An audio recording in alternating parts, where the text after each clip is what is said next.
सूत्र नंबर 12।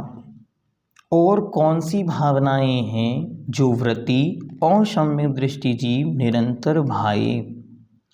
जगत काय स्वभावौ वा संवेग वैराग्यार्थम। जगत काय स्वभावौ वा संवेग वैराग्यार्थम। जगत काय स्वभावौ वा संवेग वैराग्यार्थम। जगत काय स्वभावौ, जगत का काय, जगत का स्वभाव और काय का स्वभाव किस लिए है? तो कहते हैं जगत का स्वभाव संवेग को बढ़ाने वाला है और शरीर का अर्थात काय का स्वभाव वैराग्य को बढ़ाने वाला है। संवेग वैराग्यार्थम, संवेग और वैराग्य के लिए जगत काय स्वभावौ, जगत और काय अर्थात शरीर के स्वभाव का विचार करना चाहिए। दो चीज़ों के लिए कहा। पहले क्या कहा?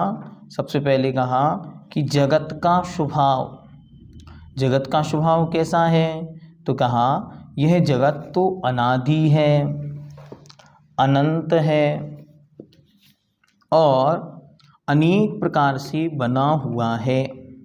न इसका कोई कर्ता है और ना ही कोई इसे चलाने वाला है। गमन करे या जिसमें भ्रमण करे उसे जगत कहते हैं। जगत का अर्थ ही संसार है।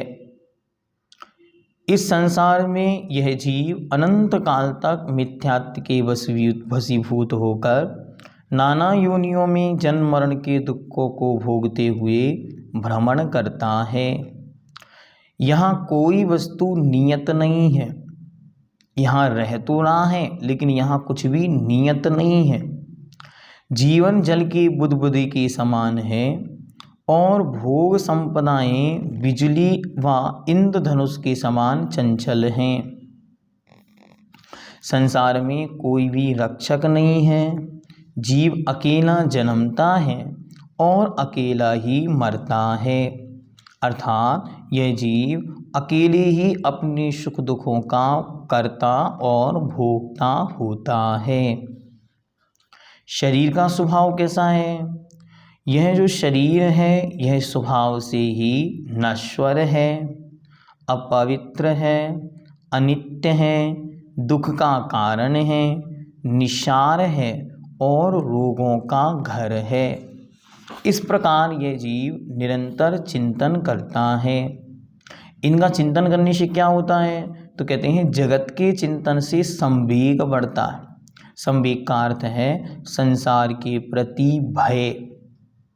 संसार प्रति समय बढ़ रहा है, उसे देखकर वह सम्यक दृष्टि जीव डर जाता है कि मैं कैसे संसार में रहूं और अनादिकाल से मैं यहीं तो घूम रहा हूँ, भटक रहा हूँ, अब मैं पुनः यहाँ ना भटकूं, अर्थात इससे मुझे दूर जाना है। और दूसरा शरीर, यह शरीर सारा संसार इस शरीर में लगा हुआ है, लेकिन वास्तविकता में यह शरीर कैसा है? पूर्व में बतला दिया, अनित्य है, अशुद्ध है, अपवित्र है, विनाशिक है। तो मैं क्या करूं? तो मुझे वैराग्य की प्राप्ति होती है, अर्थात संसार, शरीर और भोगों में राग द्वेष खत्म होने लगता है, ममत्व परिणाम खत्म होने लगता है और वह इनसे बच जाता है, अर्थात दूर हटने लगता है। जगत और काय के स्वरूप का बार बार चिंतन करने तथा विषयों में अनासक्त रहने से वैराग्य में स्थिरता आती है। जैसे जैसे वह इनकी भावनाएं भाताएं वैसे वैसे उसका वैराग्य और दृढ़ हो जाता है। यहाँ मात्र प्रतिमाएं ग्रहण करके या व्रतों को ग्रहण करके आगे नहीं बढ़ता है, अपितु उन व्रतों को बराबर एक डोज देता है। जैसे कल भी कहा था कि वो बार बार भावनाएं क्यों भा रहा है? क्योंकि वह व्रतों से कहीं ऊब ना जाए, इसलिए पूज्यवर मुनिपुंगव सुधासागर जी महाराज के मुख से एक बहुत अच्छी बात सुनने में आती है। पूज्य श्री कहते हैं कि संसार से ऊब कर या संसार से घबरा कर व्रत नहीं लेना, अपितु जब संसार में सब कुछ मिल जाए, सब कुछ देख लिया, उसके बाद उसे छोड़कर व्रत लेना। जब कुछ था ही नहीं और व्रत ले लिया तो क्या होगा? जब कुछ दिखेगा तो उसका मन उसे पाने का होगा, और जब सब देख लिया और फिर व्रत लेगा, ये सब हो फिर उसे छोड़कर व्रत लेगा तो पुनः लौटकर उस ओर नहीं देखेगा।